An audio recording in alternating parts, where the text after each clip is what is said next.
અંકલેશ્વરમાં જન્માષ્ટમી પર્વની દબદબાભેર ઉજવણી કરાઈ હતી.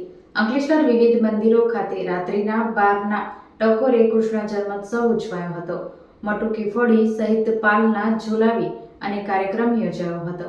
રાત્રિના ભક્તોએ પાલના ઝુલાવી ધન્યતા અનુભવી હતી. અંકલેશ્વર જીઆઈડીસી તેમજ ગ્રામ્ય વિસ્તારમાં પણ ધાર્મિક કાર્યક્રમ આયોજન કરવામાં આવ્યું હતું.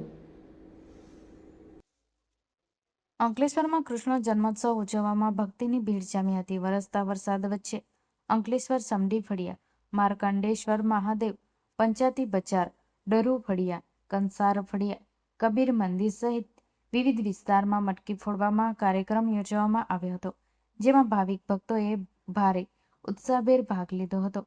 ઢોલ નગારાના નાદ સાથે કૃષ્ણ જન્મોત્સવની ઉજવણી કરાઈ હતી. ભગવાન શ્રી કૃષ્ણના જન્મોત્સવની ઉજવણી અંકલેશ્વરમાં ઘરે ઘરે કરવામાં આવી હતી.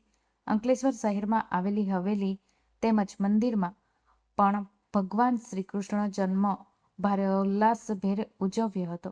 અંકલેશ્વર પંચાતી બજાર સ્થિત રાધા વલ્લભ મંદિર ખાતે જોકે પ્રતિવર્ષની પરંપરા મુજબ શ્રી કૃષ્ણના જન્મ અને અલૌકિક શણગાર વડે કરવામાં આવ્યો હતો.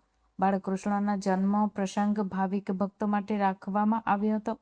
આ ઉપરાંત સમડી ફળિયા ખાતે આવેલ વૈષ્ણવ સંપ્રદાયની ગોવર્ધનનાથજી હવેલી ખાતે પણ ઉજવણી કરવામાં આવી હતી. ત્યાં ચાલી રહેલા હિંડોળા ઉત્સવ અંતર્ગત ભગવાનના હિંડોળા સાથે જન્મોત્સવ ઉજવણી કરાઈ હતી, જેમાં મોટી સંખ્યામાં ભક્તોએ ભાગ લીધો હતો.